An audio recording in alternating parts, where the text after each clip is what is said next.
Hello students, how are you? My name is Dr. Jyoti Singh and today I am going to discuss with you a very important topic, that is connective tissue from a class 9 science book. And once again I am going to appeal you all that please read NCERT book.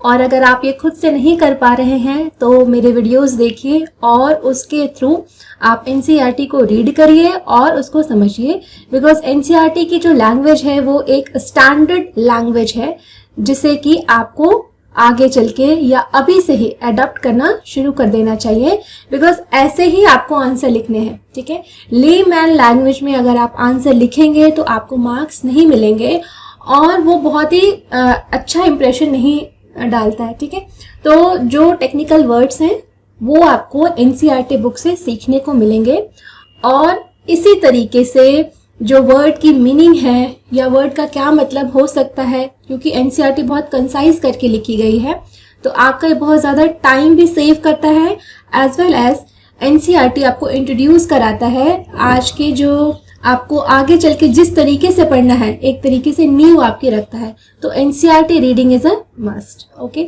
So let's start today's topic, that is connective tissue. तो अगर हम जब भी हमारा approach होना चाहिए पढ़ने का किसी भी चीज़ को, तो हमें उसकी मीनिंग भी जाननी चाहिए. ठीक है, तो कई बार क्योंकि हमें हर बार हर समय हर चीज़ याद नहीं रहती, ठीक है, और हो भी नहीं सकती क्योंकि बायोलॉजी या कोई भी साइंस का जो सब्जेक्ट है वो इतना बड़ा है और इतना वास्ट है कि हर एक चीज़ को आप मग नहीं कर सकते हो ना, और जो इसका यूज है हर जगह अलग अलग तरीके से होगा, तो वर्ड मीनिंग भी जानना जरूरी है. अब कनेक्टिव का तो मतलब भी आपको समझ में आ रहा है ना, फोन से कनेक्ट कर लेते हो या किसी और सोशल मीडिया से कनेक्ट करते हो, तो कनेक्टिव यानी कनेक्ट करने वाला टिश्यू, ऐसा टिश्यू जो कि कनेक्ट करता है. और किसको कनेक्ट करता है? अब टिश्यू तो हमारी बॉडी के अंदर ही रहते हैं. ठीक है, हमारी बॉडी के अंदर बहुत सारे टिश्यूज रहते हैं, बहुत सारे ऑर्गन्स रहते हैं, है ना.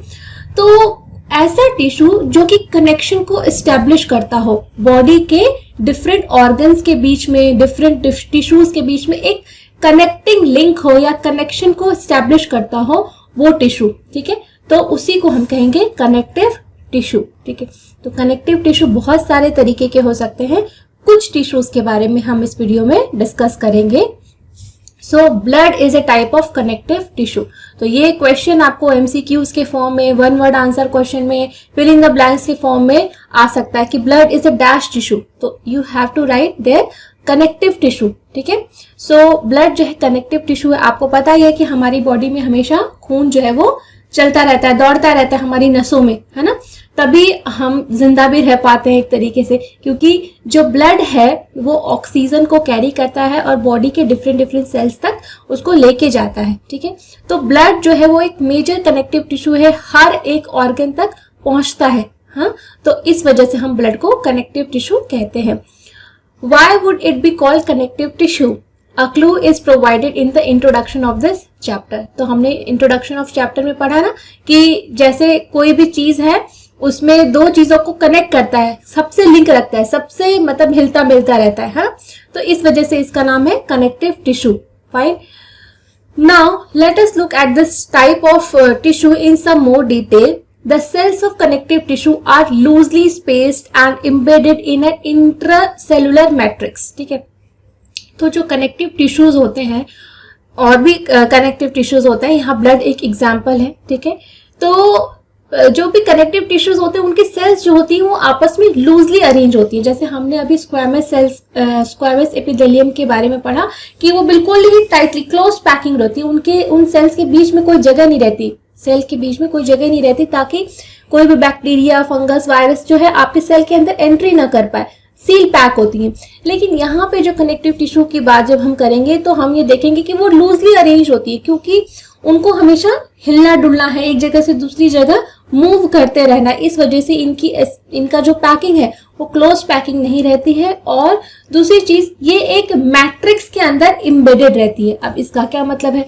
मैट्रिक्स, जैसे कि हमारे अगर हम ब्लड की बात करें तो हमारे ब्लड के अंदर जो सेल्स होती हैं, RBC, WBC, red blood cells और व्हाइट ब्लड सेल्स. ठीक है, तो ये एक प्लाज्मा जिसको कह रहे हैं हम, वो यहाँ पे मैट्रिक्स है. मैट्रिक्स मतलब कोई सॉल्वेंट या कोई भी चीज जिसके अंदर कोई चीज घुली हुई हो, ठीक है। अब जैसे अगर आप कह सकते हो कि चीनी है और पानी है, ठीक है, तो चीनी को अगर आप पानी में डालोगे तो यहाँ पे जो पानी है वो मैट्रिक्स है, ठीक है, और चीनी जो है आपका सेल है, ठीक है।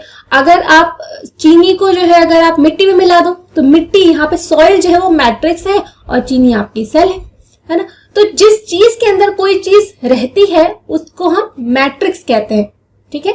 तो यहाँ प्लाज्मा जो है वो मैट्रिक्स का रोल प्ले करता है और जो हमारे रेड ब्लड सेल्स हैं और व्हाइट ब्लड सेल्स हैं वो इसी प्लाज्मा के अंदर घुली हुई रहती है या मिली हुई रहती है, इम्बेडेड है, क्योंकि घुलती तो नहीं है, उसके अंदर तैरती रहती है। जैसे समंदर के पानी में बहुत सारे ऑर्गेनिजम्स रहते हैं, प्लांट्स रहते हैं ना, वैसे ही समंदर के पानी में ये सारी मछलियां रहती हैं।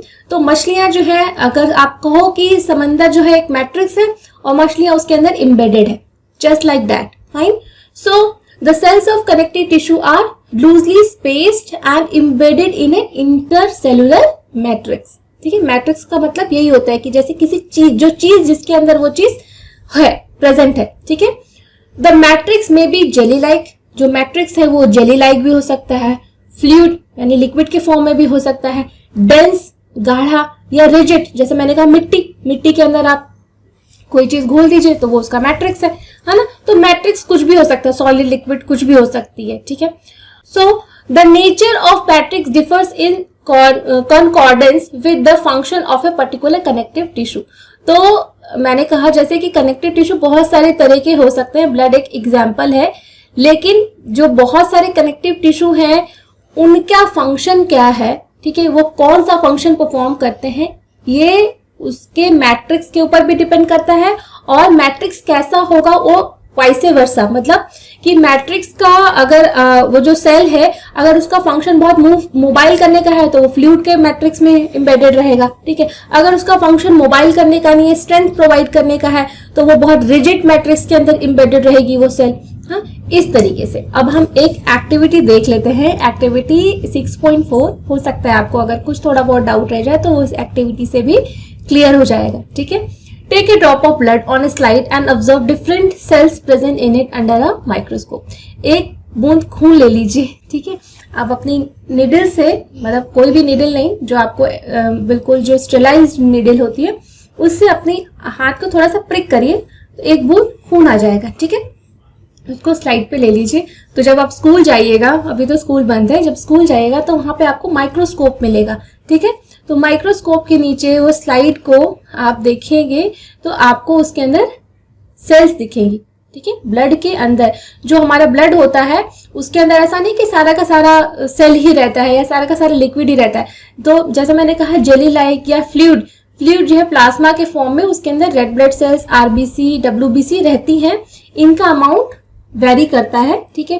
तो जब आप देखोगे माइक्रोस्कोप के नीचे तो आपको कुछ इस तरह की चीजें दिखेंगी, ठीक है। यहाँ पे आप देख सकते हो जो है आरबीसी के अलावा, ठीक है, रेड ब्लड सेल्स तो रहती हैं ब्लड में, और आरबीसी के अलावा आपको व्हाइट ब्लड सेल्स भी दिखेंगी, ठीक है।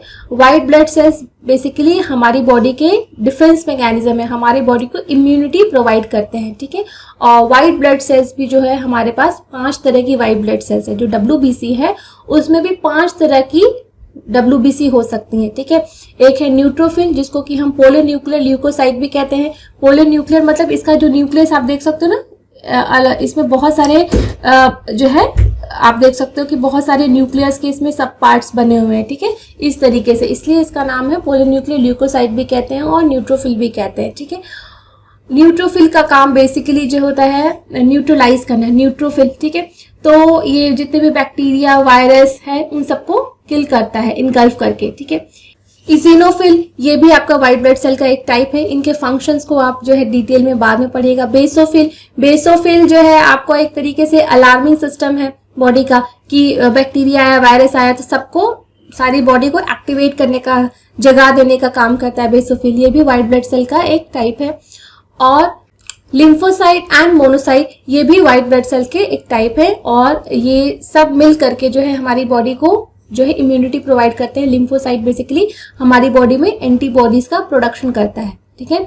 और मोनोसाइट्स भी सेल्स को, जो बैक्टीरिया और जो भी इन्वेडर्स हैं, जो भी पैथोजन है, उनके सेल्स को किल करने का काम करता है। इसके अलावा ब्लड में आपको प्लेटलेट्स भी दिखेंगे। ठीक है, प्लेटलेट हमारी बॉडी में बहुत ही इंपॉर्टेंट रोल प्ले करते हैं, हमारी बॉडी की होम्योस्टैसिस को मेंटेन करते हैं। ठीक है, और भी इनके बहुत सारे रोल हैं ब्लड क्लॉटिंग में। जैसे हमें कहीं चोट लग जाती है तो हमारा ब्लड जो है क्लॉट कर जाता है। ठीक है, तो वो प्लेटलेट की वजह से होता है।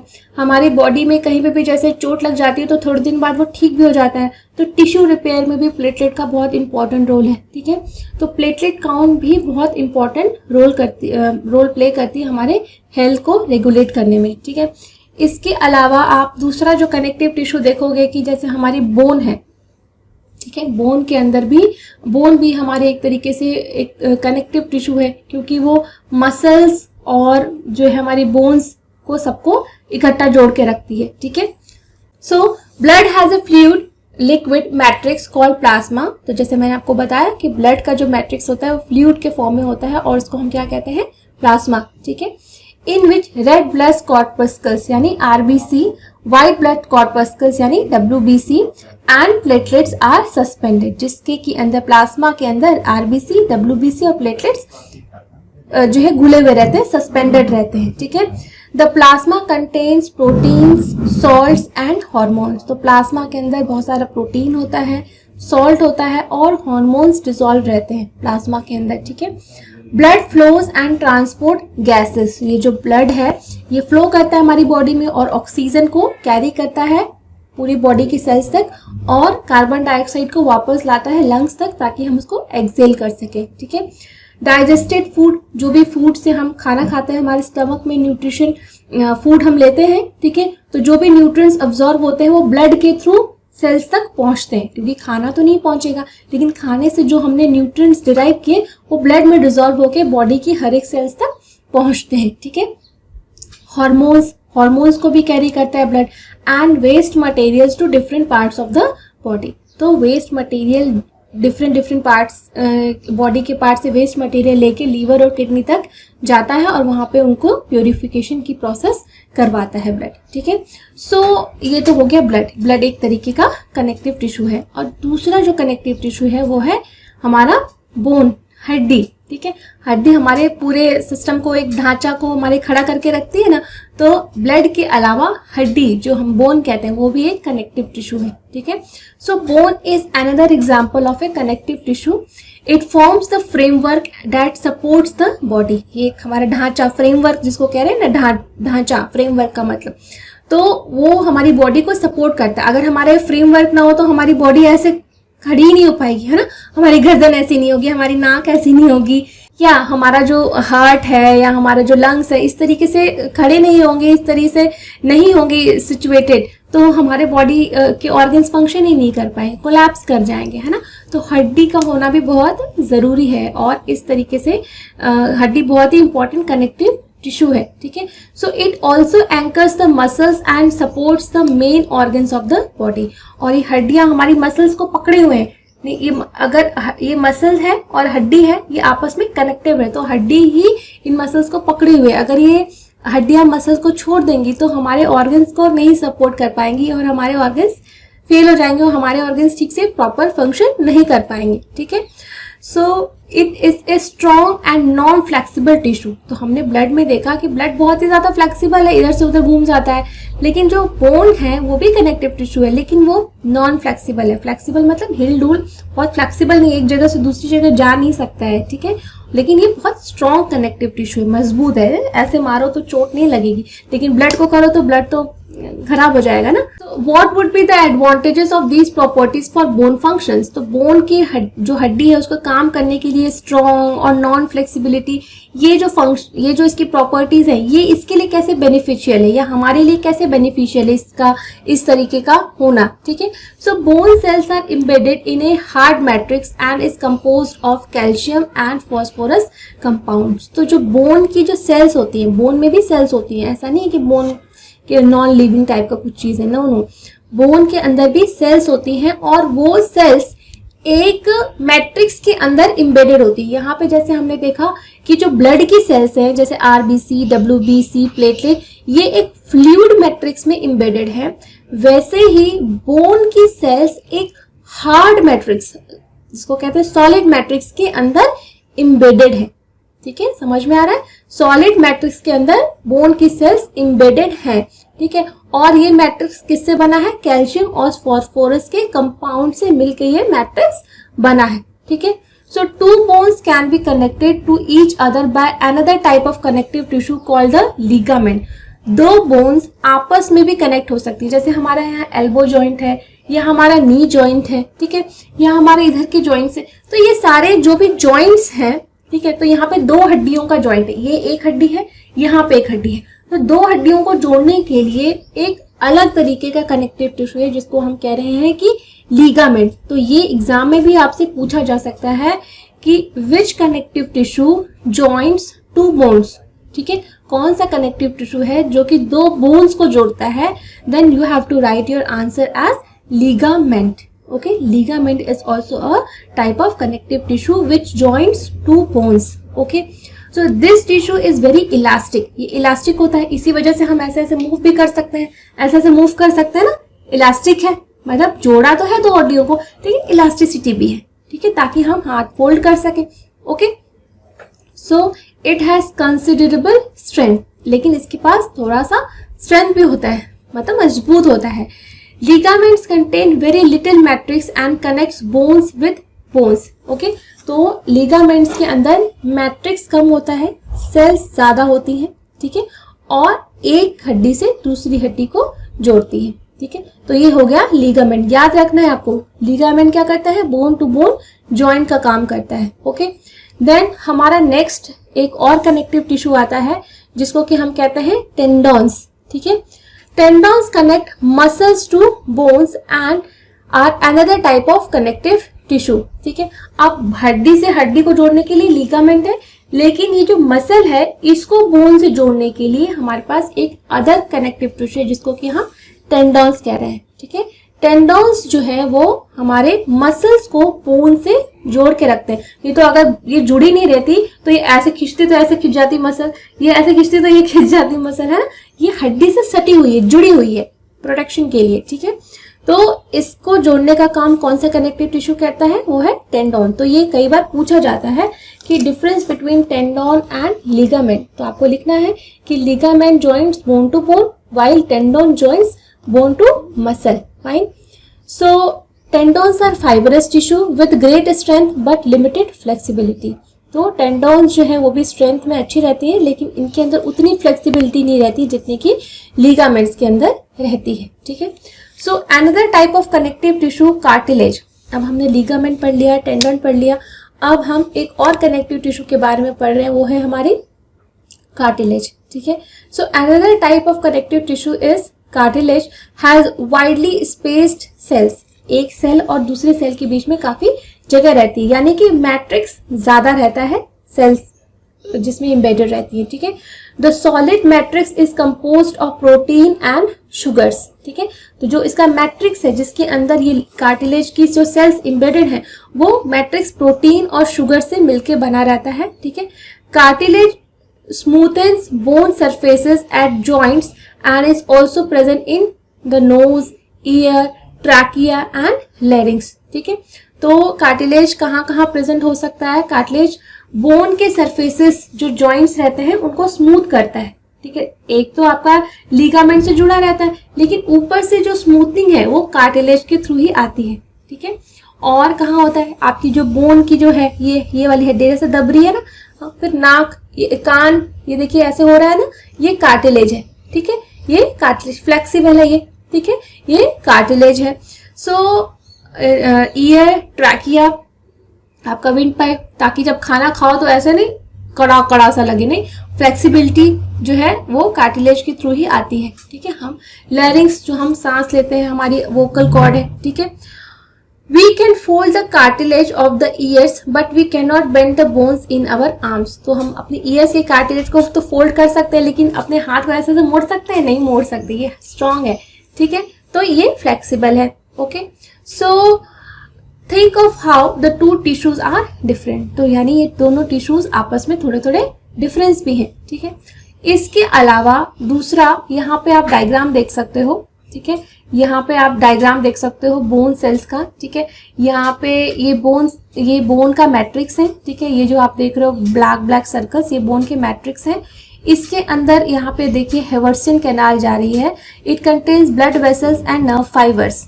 इस हेवर्सियन कैनाल के अंदर जो हमारी बोन है उसको भी तो न्यूट्रिशन चाहिए ना, बोन की सेल्स को भी न्यूट्रिशन चाहिए।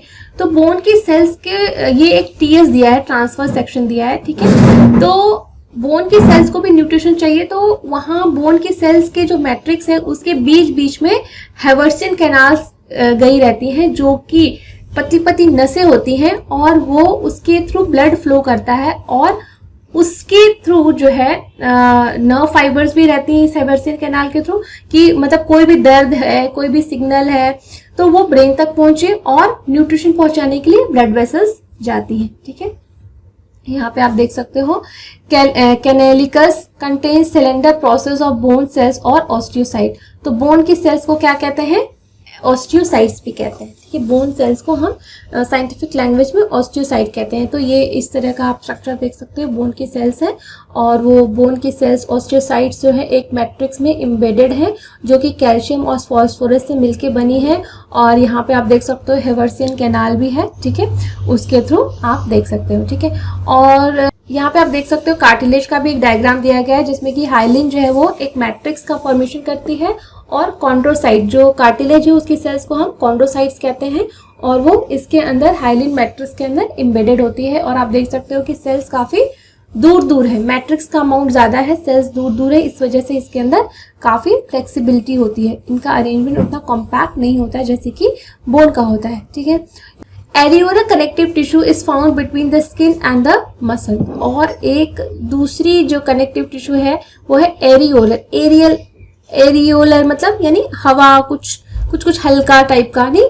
सो areolar connective tissue is found between the skin and the muscles. जो हमारी ऊपर की स्किन है और मसल्स है, ऊपर की स्किन की भी तो लेयर है ना, ठीक है, और नीचे उसके मसल्स है। मसल्स जो है वो बोन से कनेक्टेड है टेंडोन के थ्रू, लेकिन ये जो स्किन है ये मसल्स के थ्रू किससे कनेक्टेड है, एरियोलर कनेक्टिव टिश्यू के थ्रू। तो ये सारे एग्जांपल्स आपसे पूछे जा सकते हैं कि स्किन और मसल्स को कनेक्ट करने वाले कनेक्टिव टिश्यू का नाम बताइए, तो आपको लिखना होगा एरियोलर कनेक्टिव टिश्यू, ठीक है।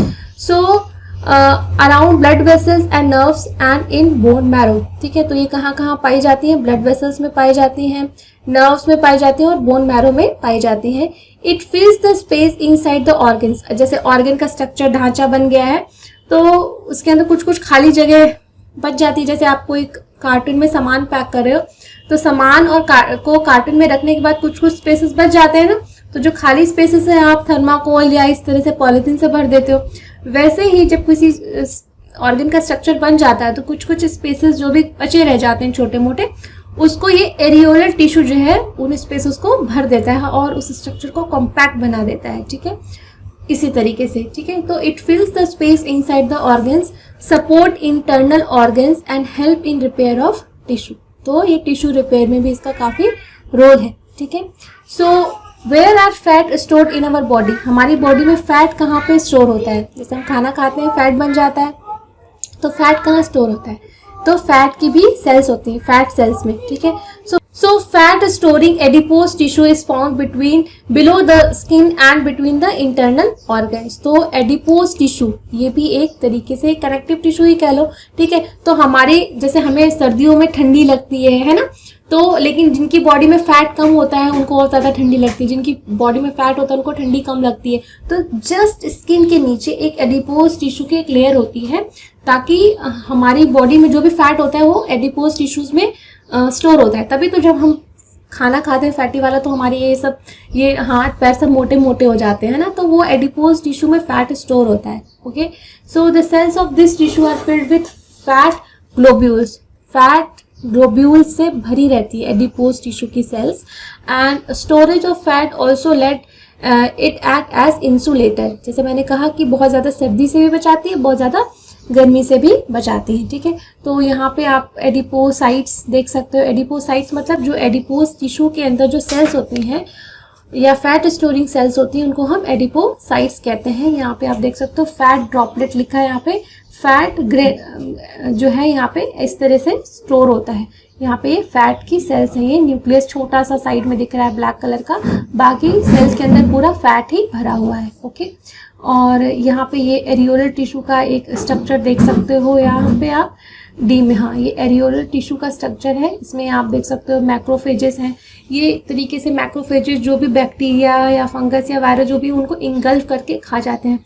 मास्ट सेल है, ये भी आपका एक तरीके से एंटीबॉडी को रिलीज करते हैं। प्लाज्मा सेल्स हैं, कोलेजन फाइबर है, कोलेजन फाइबर्स बॉडी को टाइटन और उसको जो है स्ट्रॉन्ग करके रखते हैं। ठीक है, और कोलेजन फाइबर्स जो है एक तरीके से आपकी बोन या मसल डेंसिटी को भी इंक्रीज करते हैं। ठीक है, तो ये आप देख सकते हो यहाँ पे ये स्ट्रक्चर है एरियोलर टिश्यू का। फाइन, सो आई होप कि आपको ये टॉपिक अच्छे से समझ में आएगा connective tissue. And still if you have any doubts then you can write in the comment section and do subscribe my channel and like this video and share this video with your friends. And by subscribing my channel you can get a better video suggestion from YouTube. By subscribing my channel you can get a better video suggestion from YouTube. Thank you so much.